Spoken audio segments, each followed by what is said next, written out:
کلام کے جو ماہرین ہیں وہ لوگ اس کے اوپر سکوت اختیار کریں کہ یہ مسئلے پہ جو ہے خاموشی جو ہے تمہارے ایمان کے لیے سلامتی کا ذریعہ ہے، تم خاموش رہو۔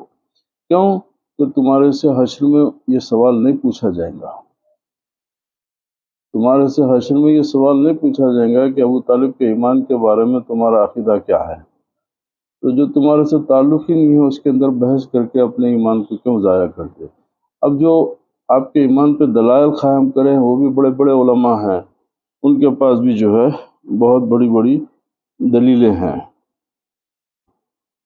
وَلَوْ تَرَىٰ إِذْ وُقِفُوا عَلَى النَّارِ فَقَالُوا يَا لَيْتَنَا نُرَدُّ وَلَا نُكَذِّبَ بِآيَاتِ رَبِّنَا وَنَكُونَ مِنَ الْمُؤْمِنِينَ۔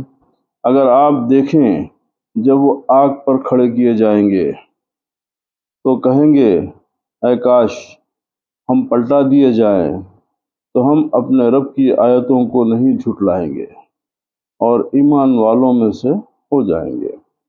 یعنی یا محمد صلی اللہ علیہ وسلم اگر آپ انہیں اس وقت دیکھیں جب وہ آگ کے کنارے پر کھڑے کیے جائیں گے تو کہیں گے اے کاش ہم دنیا میں پلٹا دیے جائیں۔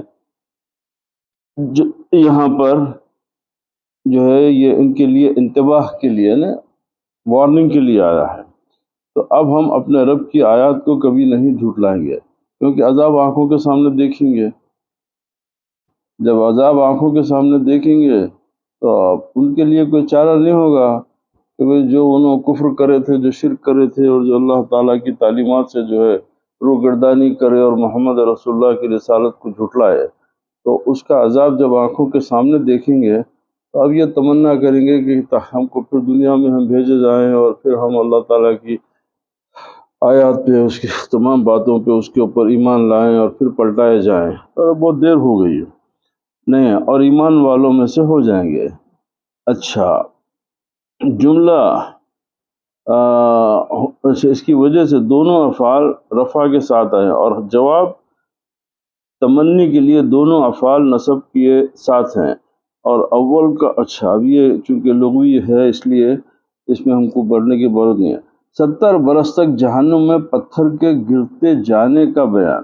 حضرت حسن رضی اللہ تعالیٰ عنہ کہتے ہیں کہ عتبہ بن غزوان نے ہمارے اس منبر یعنی بصرہ کے منبر پر حضرت صلی اللہ علیہ وسلم کی یہ حدیث بیان کی کہ آپ صلی اللہ علیہ وسلم نے فرمایا اگر جہنم کے کنارے سے ایک بڑا پتھر پھینکا جائے اور 70 برس تک نیچے گرتا رہے تب بھی وہ اس کی گہرائی تک نہیں پہنچے گا۔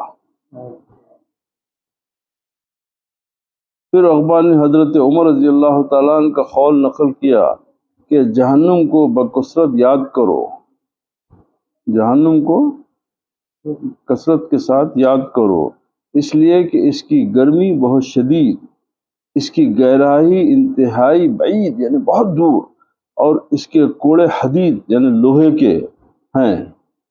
امام ترمذی رحمۃ اللہ علیہ فرماتے ہیں کہ ہمیں علم نہیں کہ حسن نے عتبہ بن غزوان سے کوئی حدیث سنی ہو، کیونکہ یہ اب حدیث کی صحت کے بارے میں وہ بیان کر رہے ہیں۔ حضرت عمر کے زمانے وہ بصرہ حضرت عمر کے زمانے خلافت میں آئے تھے، اور حضرت حسن حضرت عمر کی خلافت ختم ہونے سے صرف 2 سال پہلے پیدا ہوئے۔ بل بدا لهم ما كانوا يخفون من قبل ولو ردوا لعادوا لما نهوا عنه وإنهم لكاذبون۔ بلکہ ان پر وہ ظاہر ہو گیا ہے جو پہلے چھپایا کرتے تھے، اور اگر وہ لوٹا دیے جائیں تو وہی دہرائیں گے جس سے وہ روکے گئے تھے، اور بے شک وہ جھوٹے ہیں۔ اب اللہ تعالیٰ ان کے جھوٹ ہونے کی سند دے دیا کہ یہ لوگ سدھرنے والے نہیں ہیں، اگر ان کو ہم لوٹائیں گے تو پھر دنیا میں جا کے پھر وہی کام کریں گے جو ان کے، کیونکہ وہ اللہ تعالیٰ تو عالم الغیب ہے، وہ ہر چیز جانتا ہے وہ۔ تو یہاں پر بل یعنی اس کے ان کے ارادہ ایمان سے اعراض کے لیے ہے، یعنی ایمان سے جو ہے ان کی دوری ہے، جو تمنا سے مفہوم ہے، اس کی مثال کے لیے آیا ہے، یعنی اس اقرار میں کوئی سچائی نہیں، بلکہ ان پر وہ سب کچھ ظاہر ہو گیا جو وہ اپنے قول واللہ ربنا ما کنا مشرکین سے پہلے چھپایا کرتے تھے، یعنی جو پہلے بولتے تھے کہ بھئی بے شک اللہ ہمارا رب ہے اور ہم جو ہے مشرکین سے نہیں ہیں، ہم شرک کرنے والوں میں سے نہیں ہیں، تو بول تو تھے برابر، مگر ان کے دل جو ہے شرک سے آلودہ تھے، جو ان کے اعضاء کی شہادت سے ظاہر ہو جائے گی کہ جب اللہ تعالیٰ فرمایا کہ بھئی جب تمہارے اعضاء جو ہے ہم جو ہے گواہی کے لیے لائیں گے، جب حشر کا میدان ہوگا تو آپ کے جسم کے اعضاء جو ہے آپ کی گواہی کی وہ ان سے اللہ تعالیٰ گواہی لیں گا، آنکھ گواہی دیں گے کہ بھئی یہ ہم کو یہ برائی دیکھنے میں استعمال کرے یا اچھائی دیکھنے میں استعمال کرے، ہاتھ گواہی دیں گے کہ یہ ہم کو برے کام سے روکے تھے یا اچھے کام سے روکے تھے، یعنی جو آپ کے اعمال ہیں تو کوئی فرار کا کوئی راستہ نہیں ہے، کیونکہ آپ کے اعضاء کو، اور یہ سورہ یاسین میں اس کی تفصیل سے آ گیا ہے کہ ہم جو ہے اللہ تعالیٰ فرمایا کہ ہم تمہارے جسم کے اعضاء کو اور تمہارے عمل کی وہ اعضاء گواہی دیں گے، کہ وہ قدم گواہ دیں گے کہ ہم کو بری جگہ لے کے گئے تھے، یہ قدم ہم کو غلط جگہ استعمال کرے ہمارا، تو اسی لیے احتیاط کرو کہ جو ہے تم بچ کے جانے کا کوئی راستہ نہیں ہے، کہ تمہارے اعضاء تمہاری نیکی اور برائی کی قیامت کے دن گواہی دینے والے ہیں۔ اچھا، اور اگر وہ دنیا میں لوٹا دیے جائیں گے تو بھی پھر وہی دہرائیں گے جس شرک سے وہ روکے گئے تھے، اور بے شک وہ اپنے وعدہ ایمان میں بہت چھوٹے ہیں۔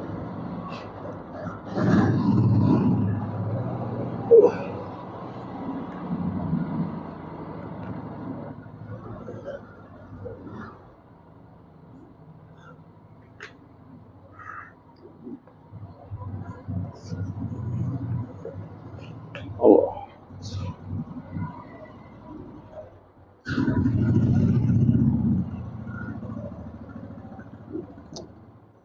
یعنی جس کا انکار کرتے تھے، جیسے وہاں بھی کہیں گے کہ ہم تو مشرک نہ تھے، یا رسول اللہ صلی اللہ علیہ وسلم اور قرآن کی صداقت کا علم جو ان کے دلوں میں تھا لیکن پیروکاروں سے چھپاتے تھے وہاں ظاہر ہو جائے گا، یا منافقین کا نفاق وہاں ظاہر ہو جائے گا جسے وہ دنیا میں اہل ایمان سے چھپاتے تھے۔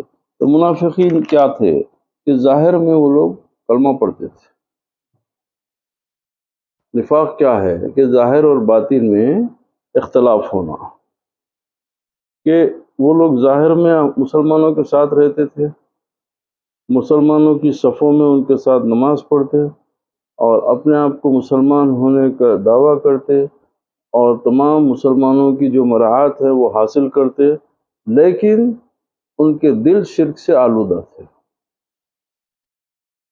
یعنی وہ لوگ اس کی مثال، اس میں ایک واقعہ ایسا بھی ہے کہ ایک جنگ میں جا رہے تھے سرکار دو عالم صلی اللہ علیہ وسلم، تو شاید غزوہ تبوک کا واقعہ ہے کہ آپ جو ہے حضرت حذیفہ رضی اللہ تعالیٰ جو ہے وہ ساتھ تھے، تو ان سے بولے کہ 12 لوگوں کے نام لیے، 12 وہ لوگ تھے جو ظاہر میں مسلمان تھے، آپ فرمائیں کہ یہ 12 لوگ ہیں جو میرے قتل کے ارادے سے آ رہے ہیں، اور وہ لوگ اپنی کوشش میں ناکام ہو جائیں گے، ان کے نام لیے اور بولے کہ یہ منافق ہیں، مگر ان سے ایک وعدہ لیے تھے کہ ان کے نام تم کسی کو نہیں بتانا، کیونکہ رحمت عالم ہوں کہ کہیں لوگوں میں ان کی رسوائی نہ ہو، وہ جو ہے لوگ ان سے دشمنی کر کے ان کی ہلاکت کا سبب نہ بنے۔ اب کیونکہ حشر میں ان کا جو ہونے والا ہے وہ ہے، تو ان کو بول دیے کہ یہ فلاں ہیں، ان کے نام نہیں لینا۔ تو حضرت حذیفہ رضی اللہ تعالیٰ عنہ جو ہے وہ بات کو وعدہ کر، اسی لیے ان کو جو ہے رازدار رسول اللہ کا لقب دیا گیا کہ وہ رسول اللہ کے رازدار تھے۔ تو اب حضرت عمر کافی کوشش کرے ان سے پوچھنے کی کہ بھئی وہ لوگ کون ہیں بتاؤ، تو وہ لیکن نہیں بتایا۔ تو اب حضرت عمر ایک طریقہ سوچ لیے کہ جو مسلمان مرتا تو پہلے دریافت کرتے کہ جا کے دیکھو کہ حذیفہ اس کی میت میں شریک ہے یا نہیں ہے۔ اگر حذیفہ رضی اللہ تعالیٰ عنہ شریک ہے تو آپ نماز کو چلے جاتے کہ یہ وہ منافق نہیں ہوں گا، کیونکہ اگر منافق ہے تو حذیفہ تو نہیں جائیں گے وہ نماز میں۔ تو اس طریقے سے جو ہے یہ منافقین جو ہے مدینے میں بہت مشہور ہے، ان کا سب سے بڑا سردار جو ہے وہ ابن ابی جو ہے اور ان کا سردار بھی تھا۔ تو یہ لوگ جو ہے تو اسی لیے اللہ تعالیٰ ان کے عذاب کے بارے میں کہ وہ کفار سے نیچے درجے میں ان کے عذاب میں رہیں گے، وہ کافر سے بھی نیچے درجے کے عذاب میں رہیں گے، کیونکہ وہ لوگ جو ہے یعنی دھوکہ دے رہے نا سیدھا سیدھا۔ تو اس طریقے سے منافقین کے بارے میں سخت وعید آئے ہیں کہ ان کے لیے جو ہے سخت عذاب ہے اللہ تعالیٰ کی طرف سے۔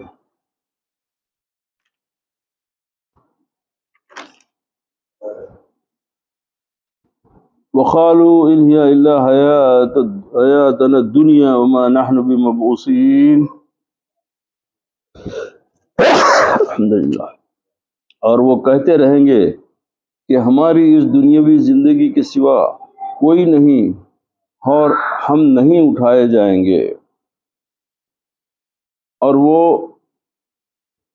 اویس کے انکاری کہتے رہیں گے، یعنی بعد میں مرنے کے بعد اٹھائے جانے کی جو انکار کرتے تھے وہ لوگ کہیں گے کہ ہماری دنیاوی زندگی کے سوا کوئی نہیں ہے، بولے جو بھی ہے یہ دنیا کی زندگی ہے، کیونکہ ان کو مرنے کے بعد اٹھائے جانے کا ان کو یقین نہیں تھا، اور ہم نہیں اٹھائے جائیں گے یہ ان کا عقیدہ تھا۔ تو اب عذاب قبر کے برحق ہونے اور عقیدے کے رد کا بیان حضرت انس رضی اللہ تعالیٰ عنہ بیان کرتے ہیں کہ سرکار دو عالم صلی اللہ علیہ وسلم نے ارشاد فرمایا، جب بندہ قبر میں رکھ دیا جاتا ہے اور اس کے اعزاء و احباب واپس آتے ہیں تو وہ مردہ ان کے جوتوں کی آواز بھی سنتا ہے،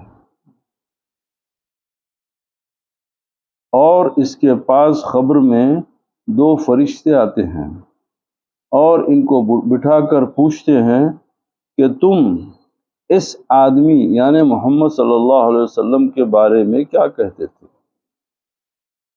اس کے جواب میں بندہ مومن کہتا ہے کہ میں اس بات کی گواہی دیتا ہوں کہ محمد صلی اللہ علیہ وسلم بلا شبہ اللہ کے بندے اور اس کے رسول ہیں۔ پھر اس بندے سے کہا جاتا ہے کہ تم اپنا ٹھکانہ دوزخ میں دیکھو، جس کو اللہ نے بدل دیا ہے اس کے بدلے میں تمہیں جنت میں جگہ دی گئی ہے۔ پھر اس بندے سے کہا جاتا ہے کہ تم اپنا ٹھکانہ دوزخ میں دیکھو جس کو اللہ نے بدل دیا ہے اور اس کے بدلے میں تمہیں جنت میں جگہ دی گئی ہے، یعنی اگر تم ان کی پہچان نہیں کرتے تو تمہارے لیے یہ دوزخ ہے بتائی جائیں گی، یہ دوزخ تھی، اب تم چونکہ پہچان لیے ان کو تو لہذا اب تم جنت میں چلے گئے۔ اب اس کے بارے میں تفسیر میں جو حدیث میں آیا ہے وہ برموخہ ہے، اس لیے میں بتا دیتا ہوں کہ چونکہ آپ لوگ سنتے ہوئے کہ 3 سوال ہوتے ہیں تو وہ حدیث صحیح حدیث ہے۔ اب چونکہ انہوں یہاں تفسیر میں صرف ایک ہی روایت ایک ہی بات لے کے آئے، تو وہ پوری بات یہ ہے کہ جب 3 سوال ہوں گے تو پہلا سوال یہ ہوں گا کہ من ربک، کہ تمہارا رب کون ہے۔ دوسرا سوال ہوگا کہ ما دینوں کا، کہ تمہارا دین کیا ہے۔ اور تیسرا سوال پریکٹیکل ہے۔ یہ 2 تھیوری تھے۔ اب تیسرا پریکٹیکل سوال ہے کہ نبی کریم علیہ الصلوۃ والسلام کو دکھا کے پوچھا جائے گا ما تقول بحق شان ھذا الرجل، کہ ان کے بارے میں، ان کی شان کے بارے میں، ان کے بارے میں تمہارا کیا عقیدہ ہے بتاؤ۔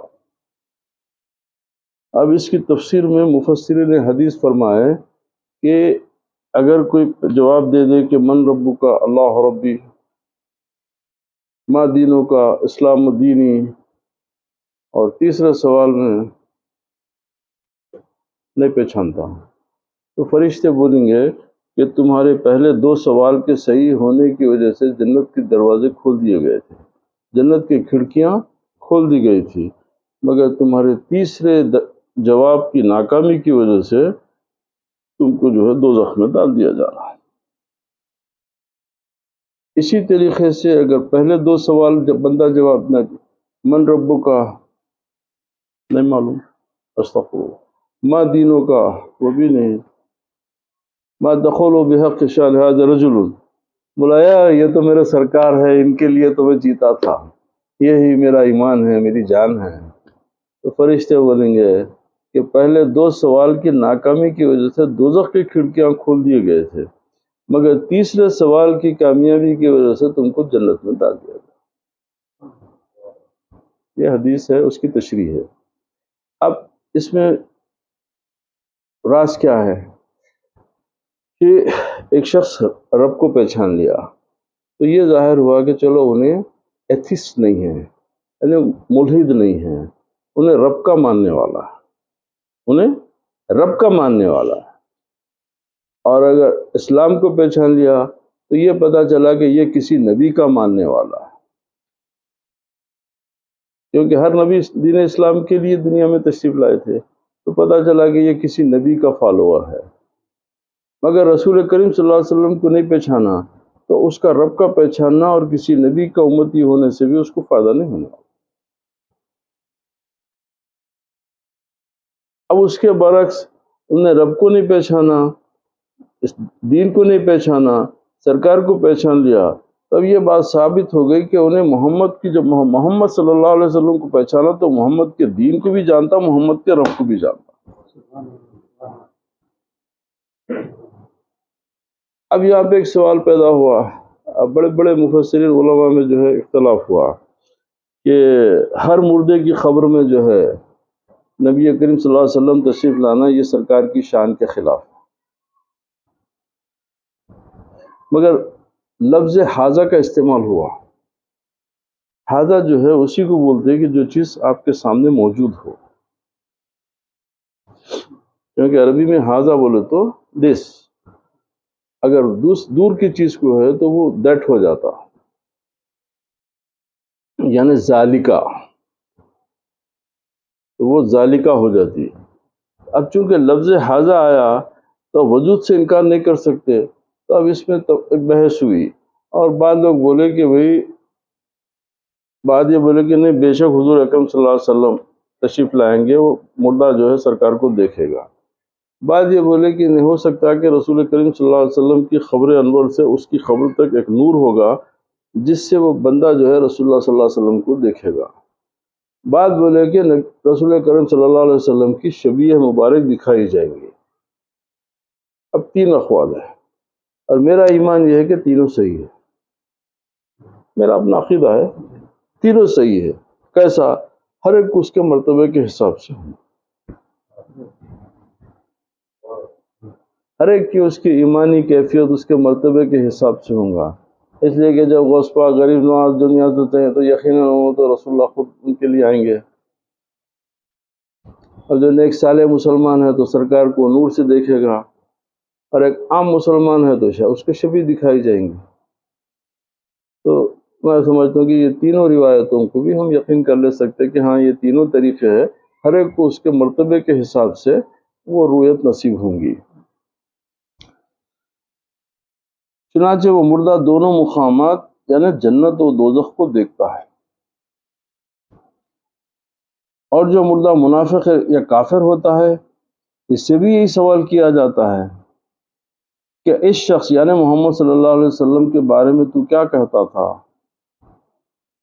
وہ اس کے جواب میں کہتا کہ میں کچھ نہیں جانتا، جو لوگ مومن کہتے تھے وہی میں بھی کہہ دیتا تھا۔ اس سے کہا جاتا ہے نہ تو نے عقل سے پہچانا، نہ تو نے قرآن شریف پڑھا، یہ کہہ کر اس کو لوہے کی گرزوں سے مارا جاتا ہے۔ اس کے چیخنے اور چلانے کی آواز سوائے جنوں اور انسانوں کے قریب کی تمام چیزیں سنتی ہیں، اور یہ صحیح مسلم اور بخاری سے یہ حدیث کو انہوں لے کے آئے۔ وَلَوْ تَرَىٰ إِذْ وُقِفُوا عَلَىٰ رَبِّهِمْ قَالَ أَلَيْسَ هَٰذَا بِالْحَقِّ قَالُوا بَلَىٰ وَرَبِّنَا قَالَ فَذُوقُوا الْعَذَابَ بِمَا كُنتُمْ تَكْفُرُونَ۔ اگر آپ دیکھیں جب وہ اپنے رب کے حضور کھڑے کیے جائیں گے، اللہ فرمائے گا کیا یہ حق نہیں؟ کہیں گے کیوں نہیں؟ ہمارے رب کی قسم، اللہ فرمائے گا بس تم عذاب کا مزہ چکو، اس وجہ سے کہ تم کفر کیا کرتے تھے۔ اور اگر آپ انہیں اس وقت دیکھیں جب وہ اپنے رب کے حضور کھڑے کیے جائیں گے تو آپ ایک عظیم امر دیکھیں گے، بہت عظیم، بہت بڑی بات آپ دیکھیں گے۔ اور وہ کیا ہے؟ اور انہیں اللہ فرشتوں کی زبانی توبیخ کرتے ہوئے فرمائے گا کیا یہ زندگی یعنی بحث و حساب حق نہیں ہے؟ یعنی مرنے کے بعد تم کو اٹھایا جانا اور تمہارا حساب کتاب لیا جانا، یہ حق نہیں تھا؟ تو وہ کہیں گے کیوں نہیں؟ ہمارے رب کی قسم یہ حق ہے۔ پھر اللہ فرمائے گا بس اب تم عذاب کا مزہ چکو، اس وجہ سے کہ تم کفر دنیا میں کیا کرتے تھے۔ اب تم یہ چیزیں دیکھ کے مان رہے ہیں، وہ دیر کر دیے، اب تمہارا یہ ماننا کوئی کام کا نہیں، اس لیے کہ ہم تو ان ماننے والوں کو قریب کرتے ہیں جو ہم کو نہیں دیکھ کے ہمارے رسول کے کلام پہ بھروسہ کر، رسول کے قول کے اوپر یقین رکھے، وہ ہماری گواہی دیے، ہمارے ایک ہونے کی جو گواہی دیے، شہادت دیے، ہم ان کو ہم جنت میں رکھیں گے۔ تم لوگ اب چونکہ یہ عذاب دیکھ لیے اور دیکھنے کے بعد میں اگر اقرار بھی کر رہے ہیں تو یہ بہت لیٹ ہو گیا، اب تمہارے لیے اس میں کوئی فائدہ نہیں، اب تم کو عذاب میں جانا ہی ہے، جہنم میں۔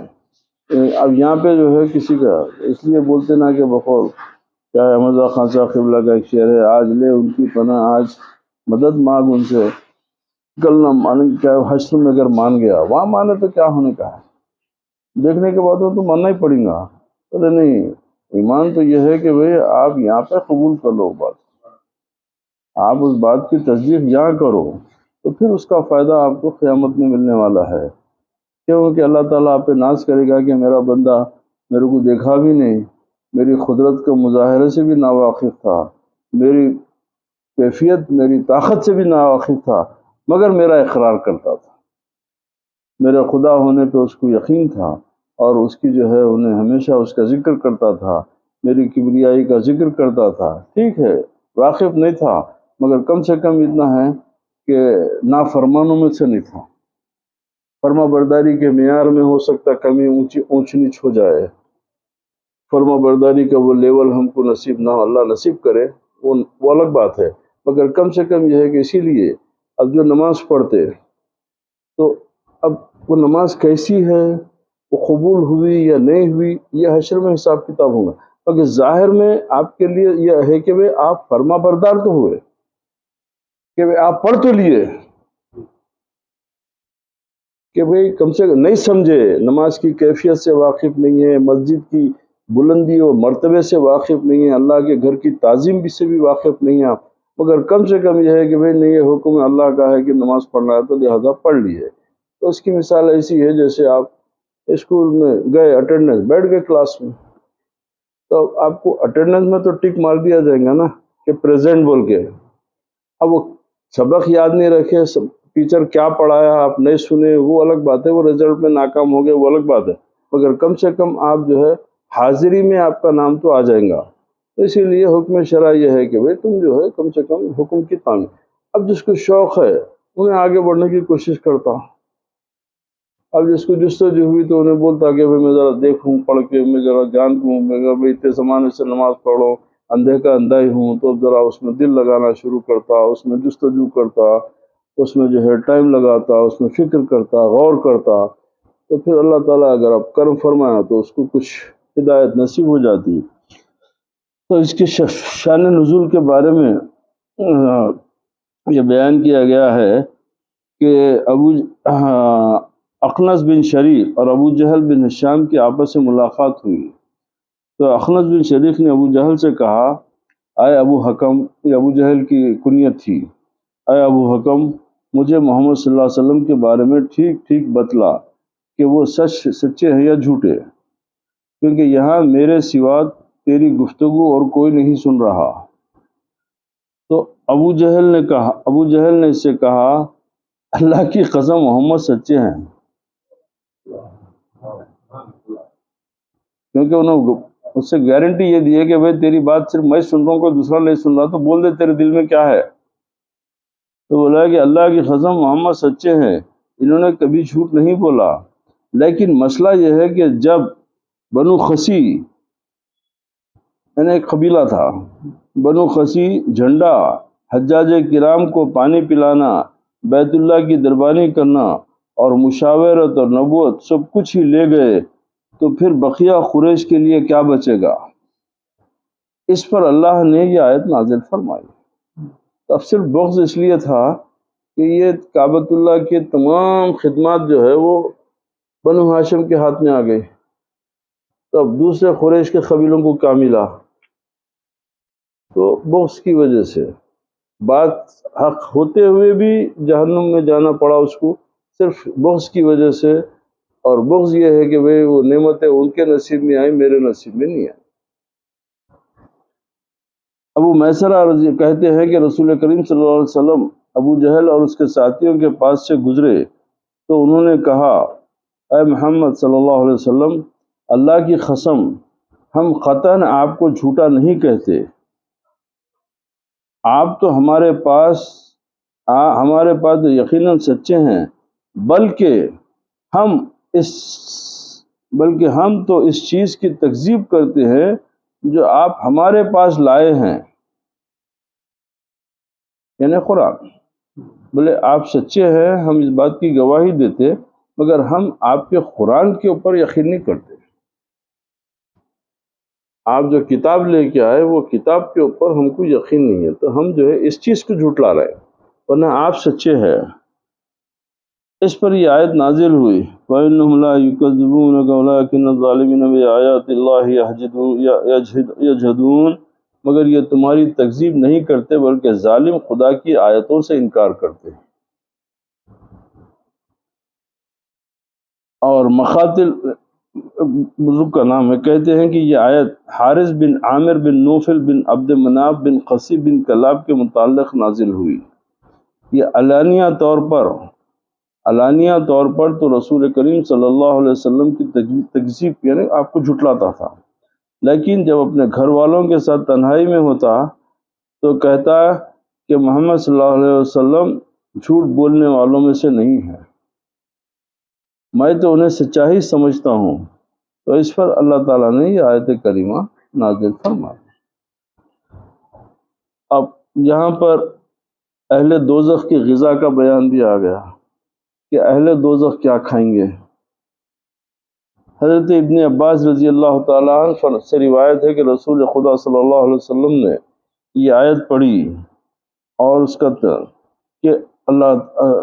کا ترجمہ یہ ہے کہ اللہ تعالیٰ سے ایسے ڈرو جیسا کہ ڈرنے کا حق ہے، اللہ تعالیٰ سے ایسے ڈرو جیسے کہ ڈرنے کا حق ہے، اور تمہیں حالت اسلام میں ہی موت آئے۔ مطلب کیا ہے؟ اب ہم اللہ تعالیٰ سے اگر ڈرے ہوتے تو ہم زندگی میں ایک رتی برابر غلط کام نہیں کرتے۔ اگر اللہ تعالیٰ کا ڈر ہم کو سمجھ میں آتا تو ہم سے رتی برابر بھی دنیا میں غلطی نہیں ہو سکتی۔ ہم قیامت تک کبھی ایک لمحہ ایک جملہ جھوٹ نہیں بول سکتے، ایک دانہ حرام کا نہیں کھا سکتے، کسی کو تکلیف نہیں دے سکتے، کسی سے حسد نہیں کر سکتے، کسی سے بغض نہیں کر سکتے، یہ تمام چیزیں، مگر اب ہم یہ سب کر رہے ہیں اور ہم بول رہے ہیں کہ ہم اللہ سے ڈرتے ہیں۔ آپ بول رہے ہیں مگر آپ جانتے نہیں، آپ صرف بول رہے ہیں۔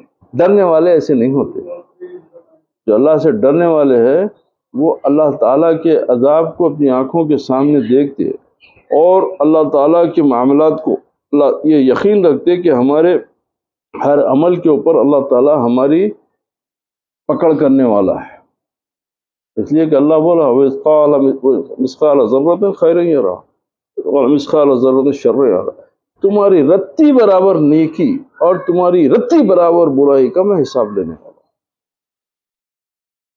تو اسی لیے جو رسول کریم صلی اللہ علیہ وسلم، ان کے صحابہ کی جو عظمت ہے، جو شان ہے، وہ یہی ہے کہ وہ لوگ قرآن پڑھے اور اس کے ایک ایک حرف پہ عمل کرے۔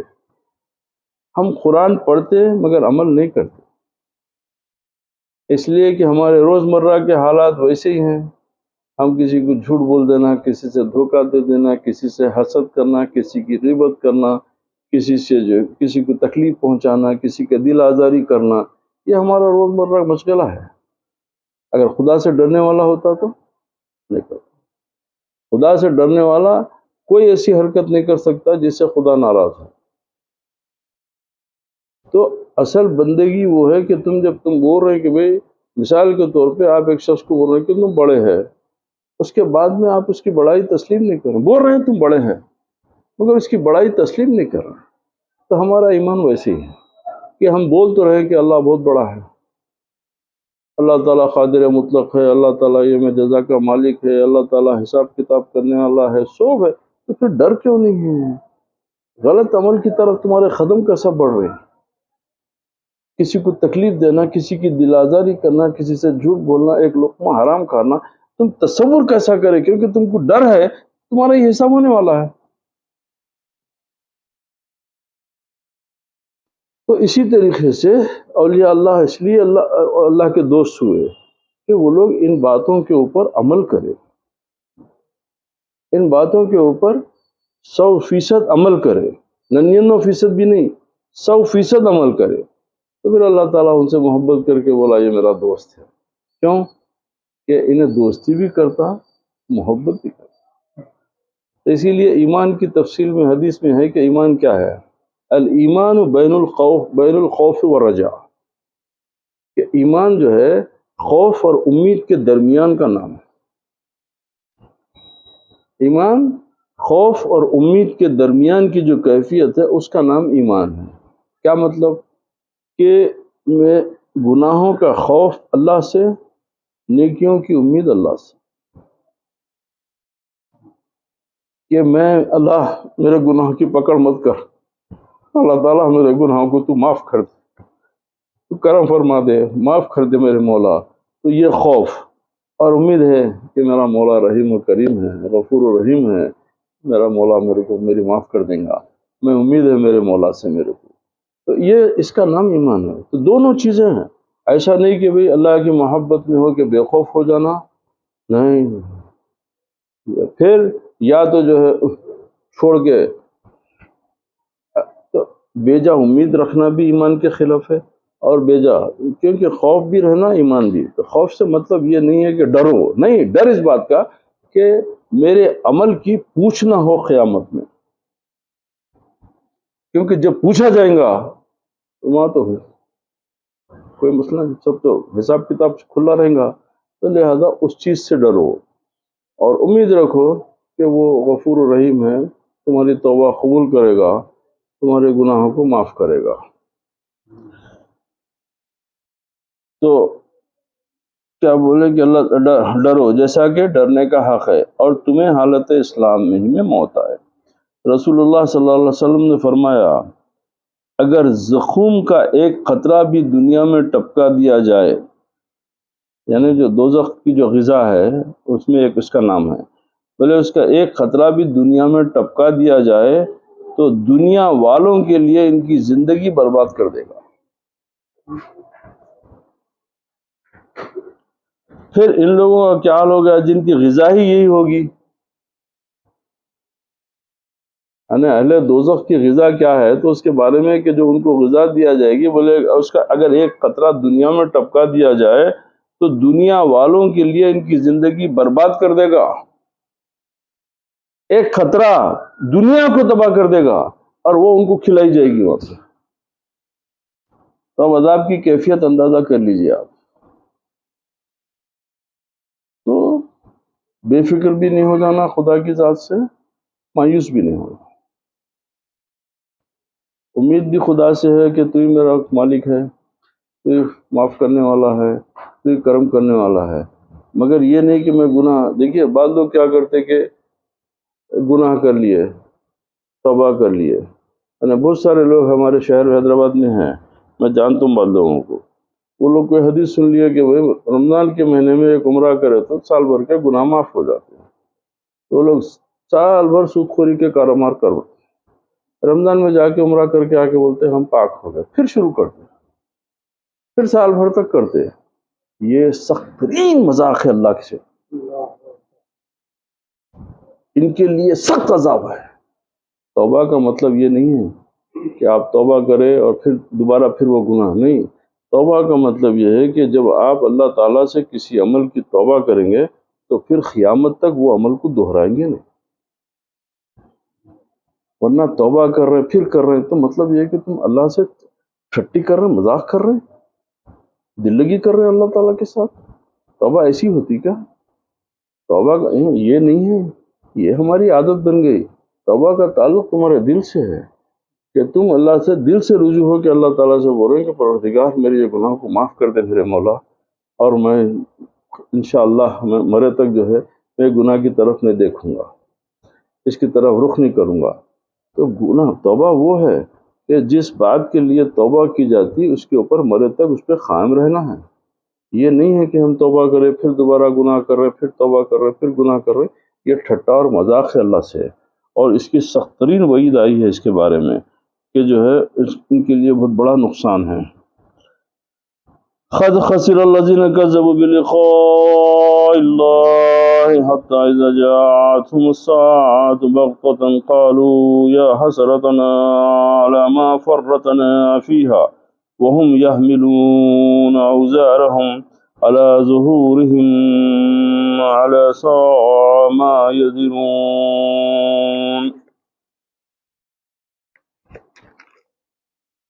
بے شک نقصان میں رہے وہ جنہوں نے اپنے رب سے ملنے کا انکار کیا.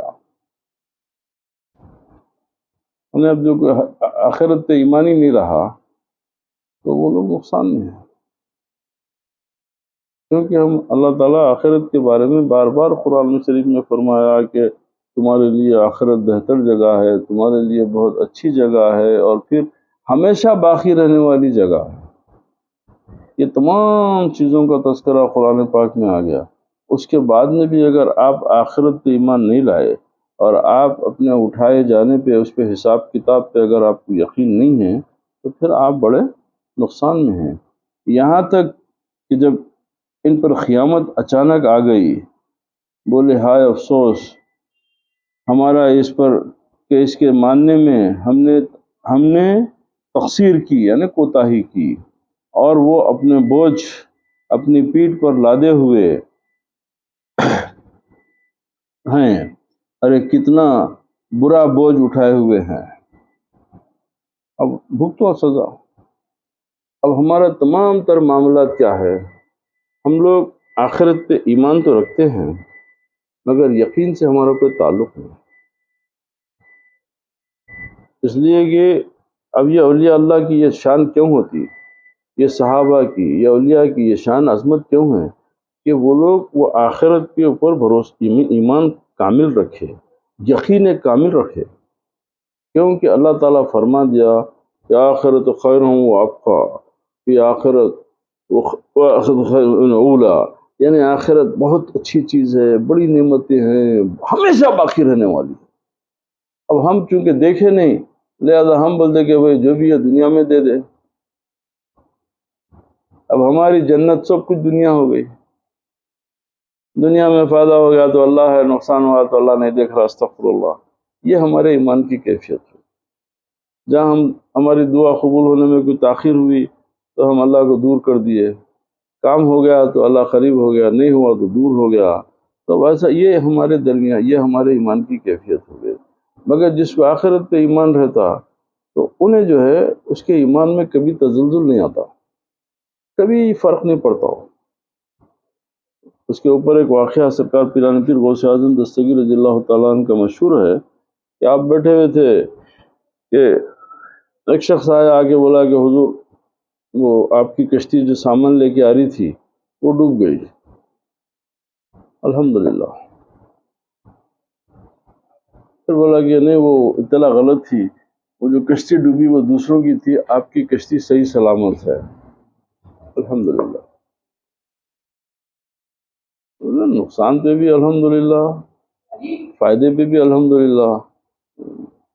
تم جب نقصان کی خبر دیکھے تو میں دیکھا کہ نقصان کی وجہ سے میں اللہ سے دوری ہوئی کیا، تو نہیں، میرے اللہ کے تعلق میں کوئی فرق نہیں پڑا، تو اس پہ میں الحمدللہ بولا۔ پھر نفع کی وجہ سے اللہ سے دور ہوا کیا؟ نہیں۔ تو نفع و نقصان اللہ تعالیٰ کے تعلق میں رکاوٹ نہ بنے، یہ ہے عبادت کی صحیح تفہیم۔ کہ اب ہم لوگ کیا ہے، کام نہیں بنا تو نماز بھی چھوڑ دیتے، نروس ہو کے بیٹھ جاتے، خوش ہوئے تو نماز شوق سے پڑھ لیتے، غم ہوا تو وہ چھوڑ دیں۔ یہ ایسی عبادت کے اوپر خدا کی بندگی کا دعویٰ کرتے آپ نہیں۔ اللہ تعالیٰ تو کیا فرمایا کہ جنگ کی حالت میں ہے تو بھی میری یاد رکھو، حالت جنگ میں بھی ہے تو تم میری یاد سے غافل نہیں رہنا۔ اب جنگ میں نماز کا کیا طریقہ بتا دیا سرکار؟ جب جنگ ہو رہی، مقابل میں دشمن کھڑا ہوا ہے، اس وقت بھی آدھی صف حفاظت کرتی، آدھی صف نماز پڑھتی۔ نماز بھی کیسا پڑھتے؟ آدھی صف ایک رکعت پڑھتی، ہٹ جاتی، امام وہی رہتا، صف ہٹ جاتی، وہ حفاظت پہ آ جاتے اور حفاظت کرنے والے جا کے دوسری صف جوائن کر لیتے۔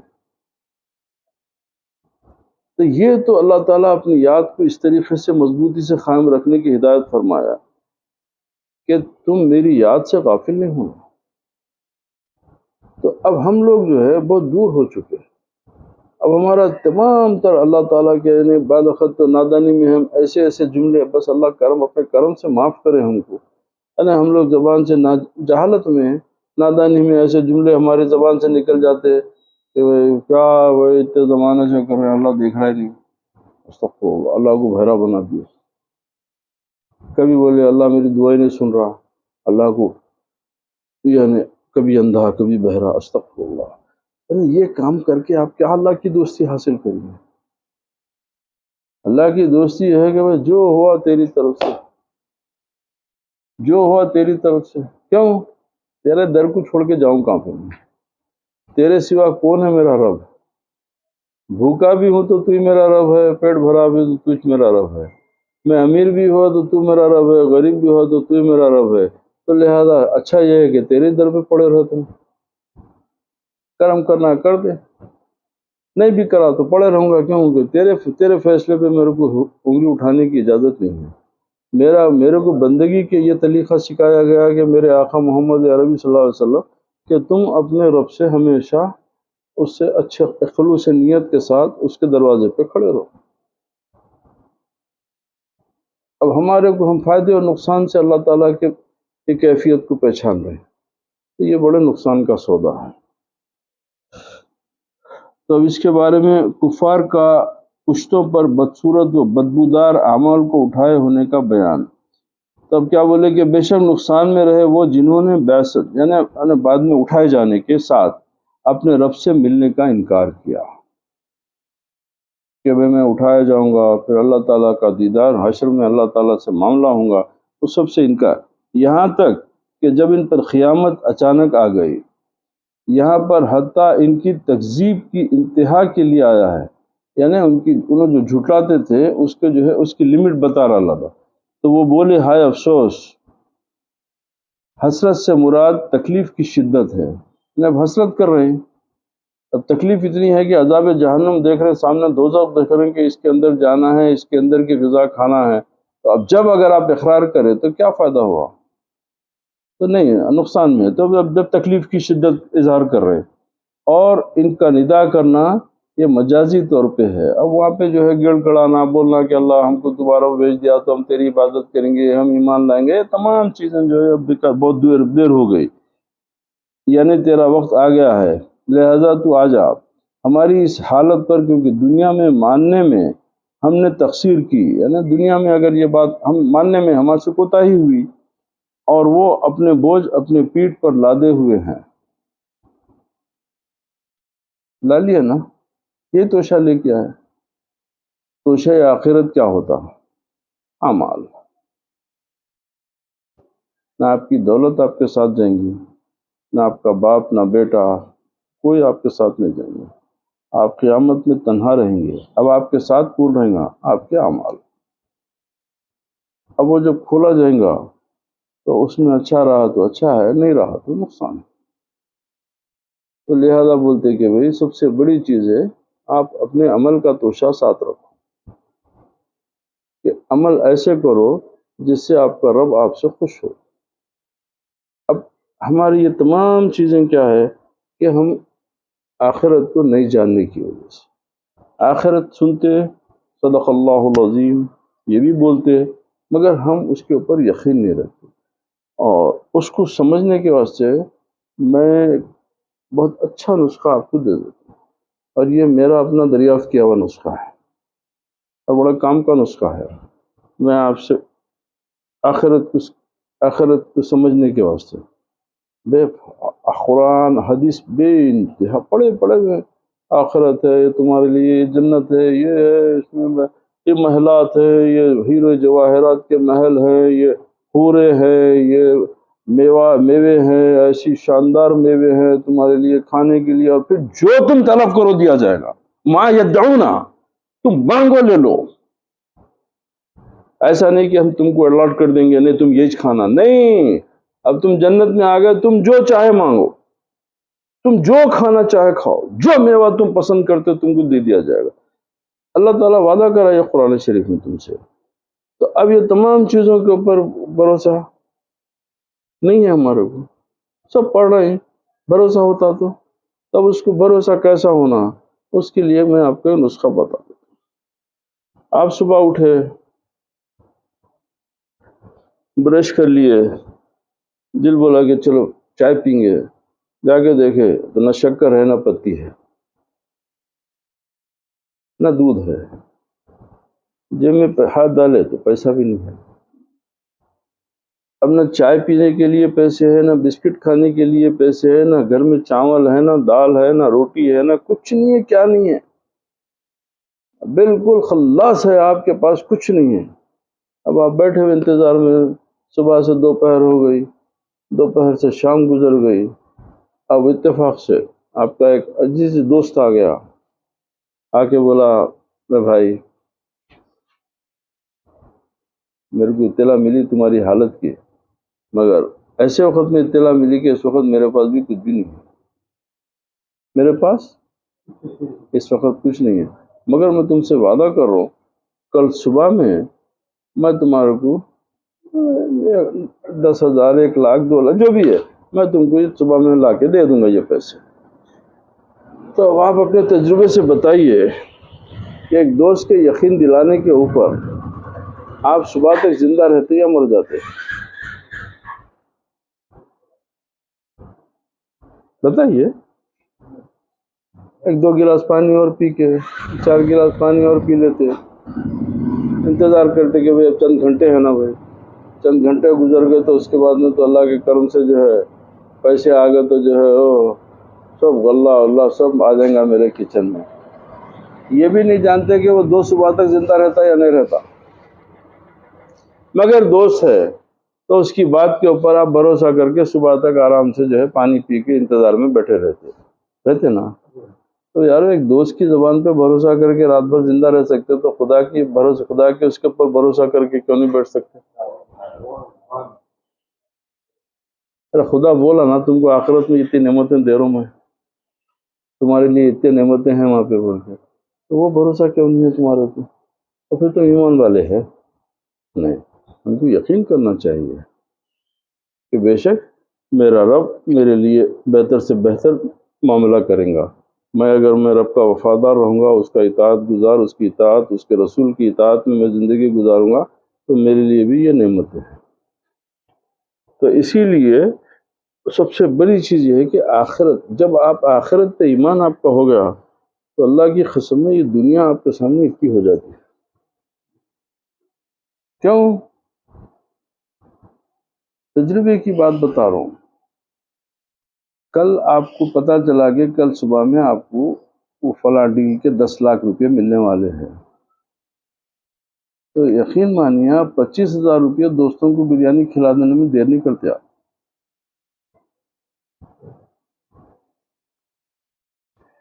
اگر کل 10 لاکھ روپے ملنے کی امید میں آپ 25-50,000 قرضہ لے کے جو ہے لوگوں کو کھلا پلا کے میں آپ کو تکلیف نہیں ہوتی، کیونکہ ارے کل صبح میں 10 لاکھ آ رہے ہیں۔ تو کم سے کم یہ جو پریکٹیکل آپ کی جو ایگزامپلس ہے اسی کو اپلائی کرو، آپ اسی کو اپلائی کرو۔ اسی لیے اللہ تعالیٰ کیا فرمائے کہ ایک حدیث شریف ہے کہ اللہ سرکار فرمائے کہ بخیل عابد بولے تو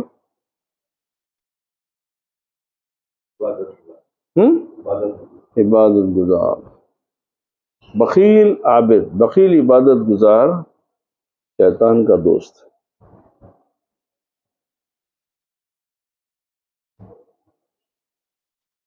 عبادت گزار ہے، بخیل ہے، شیطان کا دوست ہے۔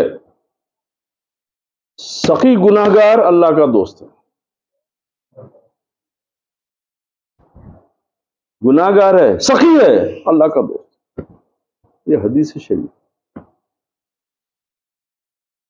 اب اس کے بارے میں جو ہے اتفاق سے قرآن شریف بھی اسی بات کی طرف آپ کی وہ کرا۔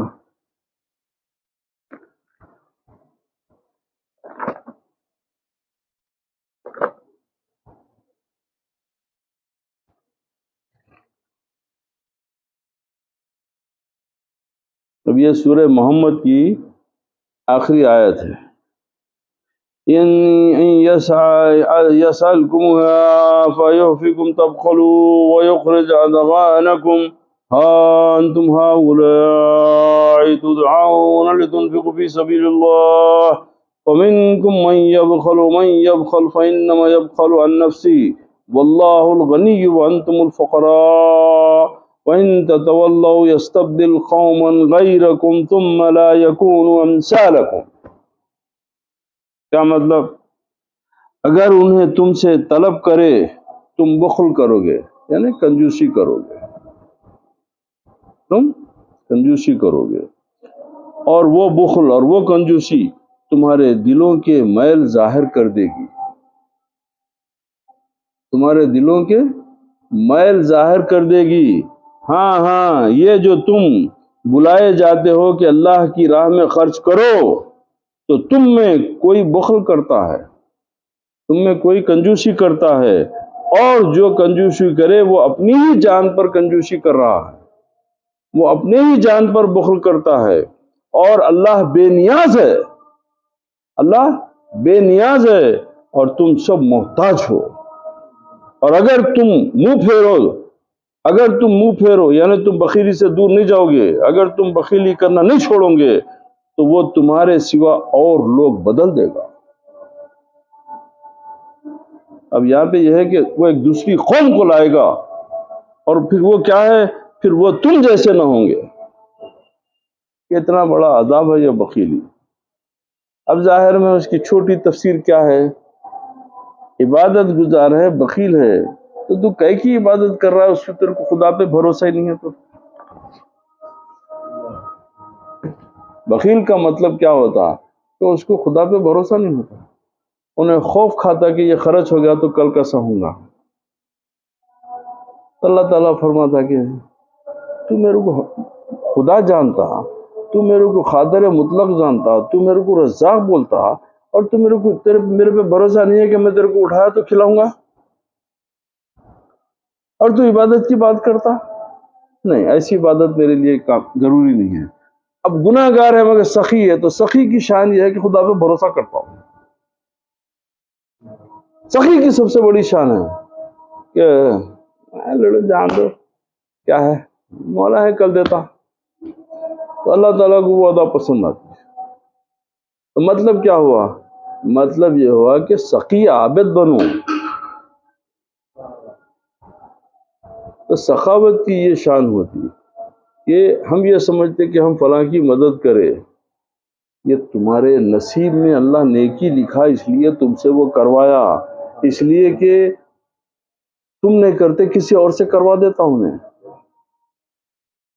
انہیں کسی اور سے کروا دیتا، تو تمہارے پاس بھیجا تو تم اس کو غنیمت جان کے تم اللہ کا شکر ادا کر کے اس کی مدد کر دو. اور میرا یہ عقیدہ ہے، میں جو بات کو سمجھا. اب ہمارے پاس لوگ کیا کرتے، ارے کیا ہم یہاں کتنے بغیر دعوت یہاں گھس گئے. ارے عام طریقہ ہے نا، ارے کہاں سے آ گئے بغیر بلائے کے لوگ، کچھ بڑا گناہ کر رہے ہیں آپ. اس لیے میرا عقیدہ یہ ہے، جس کو میں بلایا وہ میرا مہمان، جو بغیر بلایا ہے وہ خدا کا مہمان. اب طے کرو آپ کس کی عزت کرنا ہے. ہاں، اس لیے کہ اللہ تعالیٰ تیرے در پہ بھیجا اس کو، تو نہیں کھلائیں گا تو کوئی اور کھلا دیتا، کیونکہ انہیں رب ہے، انہیں اس کا انتظام کرتا. انہیں اپنے مخلوق کے رزق کی وعدہ کر لیا، اس کا رزق تو انہیں فراہم کرنے والا ہے. تو اپنے نصیب کے اوپر خوش ہو کہ مولا میرے نصیب میں اتنا دیا کہ آج اتنے لوگ میرے دستر پہ کھانا کھائے، تیرا کرم ہے. کہ اب ہم لوگ یہ بولتے کہ ارے کہاں بغیر بلائے آ گئے یار این وقت پہ. استغفر اللہ ہوتی. ایسا ایمان رکھتے، ایسا ایمان کے ساتھ کیا فائدہ ہونے والا ہے آپ کو؟ نہیں، سب نقصان کے سودے. ارے آپ نہیں کھلاتے کسی کو، جب اللہ کرم کرتا تو آپ کے کسی کا ہاتھ آپ کے آگے پھیلاتا، آپ سمجھ رہے ہیں کہ آپ دے رہے ہیں اس کو. یہ جنون ہے، یہ جنون ہے. اس کو دور کرنا. میری حیثیت نہیں ہے، اللہ توفیق دیا تو میرے میں وہ صلاحیت پیدا ہوں گی. اور کسی کے ساتھ بھلائی کر کے سب سے پہلے آپ 2 رکعت نماز شکرانہ ادا کرو کہ پروردگار تو میرے کو کسی کی مدد کرنے کے قابل بنایا، اللہ تو کسی کا رزق پہنچانے کے میرے کو قابل کرا. تو وہ اللہ تعالیٰ کی خوشی کا سودا ہے کہ اللہ تعالیٰ کہ بھئی میرا بندہ جو ہے میری عبادت بھی کرتا اور حقوق بھی ادا کرتا. اسی لیے بولتے کہ صوفیاء کے پاس ایک حقوق اللہ ہے، ایک حقوق العباد ہے. کیا مطلب؟ اللہ کے حق ہے اور بندے کے حق ہے. کس کے حق پڑے ہوئے؟ ہاں نہیں، بندے کے حق. یہ مشکل ہے. اسی لیے اولیاء اللہ کی تعلیمات میں حقوق العباد پہ زور زیادہ دیا گیا. آپ کو برا لگ رہا سن کے، سمجھ میں نہیں آئی بات، مگر ہے حقیقت. وہ کیسا ہے؟ اللہ کا حق کیا ہے؟ اذان ہوئی، مغرب کی نماز پڑھ لی، حق ادا ہو گیا. عشاء کی نماز ہوئی، اذان ہوئی، عشاء کی نماز پڑھ لی، وقت آ گیا نماز پڑھ لی. رمضان آ گیا، روزے رہ گئے. سال گزرا، زکوٰۃ دے لیے، جو احکام ہیں وہ کر لیے، اللہ کا حق ادا ہو گیا. مگر بندے کے حق کے لیے کوئی ٹائم نہیں ہوتا. آپ خراٹے مارتے ہوئے سو رہے ہیں، اطلاع ملا آپ کا پڑوسی بیمار ہو گیا، دواخانے کو لے جانا ہے، تو آپ کو جانا ہے. تو بندوں کے حق کے لیے 24 گھنٹے الرٹ ہونا پڑتا. خدا کے حق کے لیے ٹائم ہے. تو اسی لیے بولتے ہیں کہ حقوق العباد بہت مشکل ہے. حقوق العباد بہت مشکل ہے. تو یہ اللہ والے حقوق العباد کی طرف زیادہ توجہ دیے. اللہ کا حق تو آسان کر لے سکتا، وہ ایک اندھا لنگڑا لولا بہرا گھاڑا جو بھی ہے وہ نماز پڑھ لیتا، وقت 2 رکعت 4 رکعت جو بھی ہے پڑھ لیا، ہو گیا، حق ادا ہو گیا. مگر بندے کے حق ہے. کیوں؟ اب ایک محتاج ہے، اب آپ اس کی مدد کرنا ہے. اب ایسے وقت میں آپ کو شیطان کیا ہے؟ ہمیشہ انسان کو بخل کی طرف راغب کرتا، ڈراتا آپ کو کہ دیکھو یہ دے دیا تو تمہارے بچوں کا کیا ہوگا، یہ دے دیا تو تمہاری بیوی کیا کھائیں گی. اب اس کے آپ کو خوف دلاتا.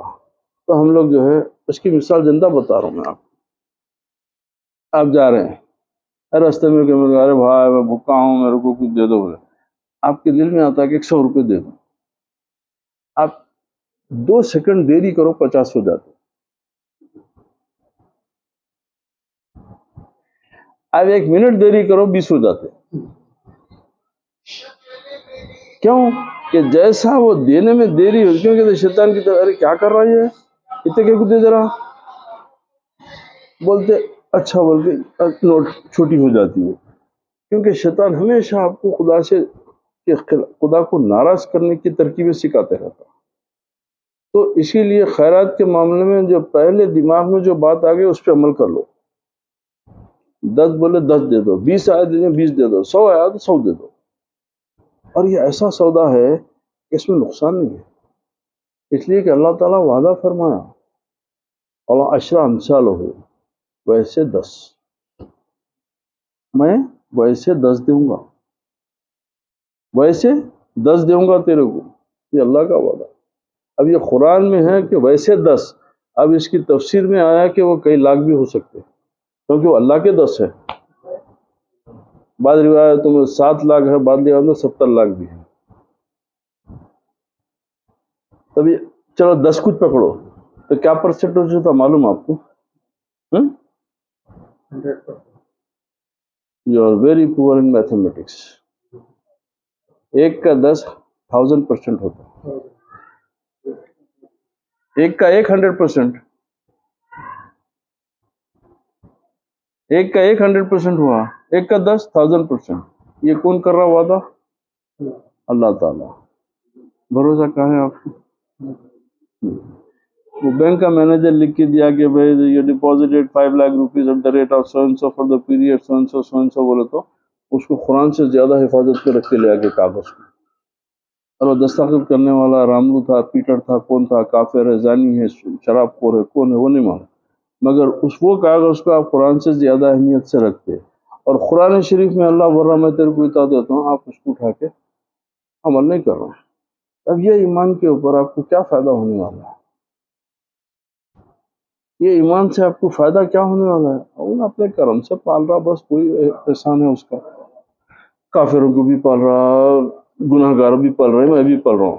میرے میں کوئی خوبی کیا ہے؟ میں کون سا عمل کر رہا ہوں اس کی خوشی کے لیے؟ تو اسی لیے یہ جو اللہ والے ہیں یہ لوگ کبھی اپنے پاس کچھ رکھے ہی نہیں. جو آیا خیر کئی کو ان کو معلوم تھا اس کا 10 گنا آنے والا ہے،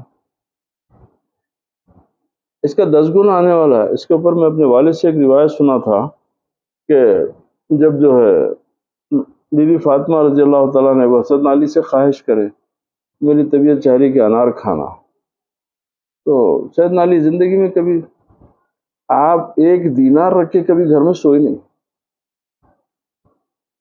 پوری زندگی آپ 1 دینار بھی گھر میں نہیں رکھے. جب تک کہ وہ خیرات نہیں کر دیتے آگے سوتے نہیں رکھتے. کیوں؟ اب اس میں راز کیا ہے؟ اللہ ساتھ ہے تو اس کو لے کے کیا کروں؟ جب اللہ ساتھ ہے تو یہ اس کی میری کیا ضرورت ہے؟ تو یہ ایمان تھا بولا. اب ہمارے لیے ویسی کیفیت نہیں ہوتی، تب ہم کو شریعت اجازت دے دی کہ بھئی کما لو، رکھ لو، سوق کر لو، سال بھر جمع کر لو، چلو سال ہوا تو زکوٰۃ دے دو. تب ہماری زکوٰۃ کا اہل اللہ کی زکوٰۃ کا طریقہ الگ ہوتا. ہماری زکوٰۃ کیا ہوتی کہ 40 روپیے پہ 1 سال گزرا تو 1 روپیہ 2.5%، یہی ہے نا زکوٰۃ کا؟ تھا 2.5%، وہ بھی 1 سال پورے گزرنا تو وہ 2.5% آپ اس کو زکوٰۃ دے دو. 40 کے اوپر 1 روپیہ. اللہ والوں کی زکوٰۃ کا طریقہ 40 کے 39، 1 رکھ لینا. وہ 1 کیا ہے؟ اللہ کو رکھ لینا، دنیا کو نکال دینا. آپ کے لیے ہے کہ دنیا کو رکھ لو، خدا کو نکال دو. کیوں؟ آپ میں صلاحیت نہیں ہے. اگر آپ کو ایسا کرو بولے تو پتہ نہیں آپ کتنے دین بدل لے، دین سے منحرف ہو جائے. تو لہذا آپ کے لیے بولے کہ ٹھیک ہے دنیا کی طلب ہے نا تو لہذا تم دنیا رکھ لو، کم سے کم سال میں زکوٰۃ تو 1% 2% زکوٰۃ دے لو. مگر اللہ والے چونکہ راز جانتے اس لیے بولتے ہیں کائی کو رکھنا. ارے تجربے کی بات ہے میرے بھائی. آپ گھر میں ہیں، نہ آپ کا بچہ فکر مند ہے، نہ آپ کی بیوی فکر مند ہے، کوئی فکر نہیں کر رہا کہ کل صبح میں ناشتے میں کیا ملنے والا ہے. کئی کو اللہ سلامت رکھے کمانے والا باپ زندہ ہے تو کئی کو فکر کرتے بابا ہے نا گھر میں، صبح میں ضرورت پڑی تو لے لیں گے، پیسے لا لیں گے سب. تو ایک آدمی کمانے والا گھر میں رہا تو پورا گھر اطمینان سے سو رہا. پھر یہ کیسی بندگی ہے کہ خدا کے رہتے ہوئے تم پریشان ہے؟ یعنی ایک کمانے والے باپ کے اوپر، بھائی کے اوپر، شوہر کے اوپر تو بھروسہ ہے کہ خراٹے مارتے سو جا رہے، اب خدا پہ بھروسہ نہیں ہے، اور پھر بندگی کا دعویٰ کر رہے ہیں آپ. نہیں، نقص ہے، یہ کمزوری ہے، اس کو دور کرو. اب اللہ سے ملاقات کو محبوب رکھنے اور نہ رکھنے والوں کا بیان کیا ہے؟ رسول کریم صلی اللہ علیہ وسلم کا فرمان ہے کہ جو اللہ سے ملنے کا شوق رکھتا ہے، جو اللہ سے ملنے کا شوق رکھتا ہے، اللہ اس کی ملاقات کو محبوب رکھتا ہے، اور جو اللہ سے ملاقات کو ناپسند کرتا ہے تو اللہ بھی اس سے ملاقات ناپسند کرتا ہے. اس بات کی تشریح یعنی اس بات کو صاف کرے خود نبی کریم صلی اللہ علیہ وسلم نے حضرت سیدتنا عائشہ صدیقہ رضی اللہ تعالی عنہا کو جواب دیتے ہوئے کر دی تھی. سوال کیا تھا؟ یا رسول اللہ صلی اللہ علیہ وسلم، موت کو تو ہم سب برا جانتے ہیں، موت کو تو ہم سب برا جانتے ہیں. آپ صلی اللہ علیہ وسلم نے فرمایا ایسے نہیں، بلکہ بات یہ ہے کہ ایماندار آدمی کو جب موت آ لگتی ہے، مرنے کے قریب ہوتا ہے، تو اس کو اللہ کی رضامندی اور اس کی سرفرازی کی خوشخبری دی جاتی ہے.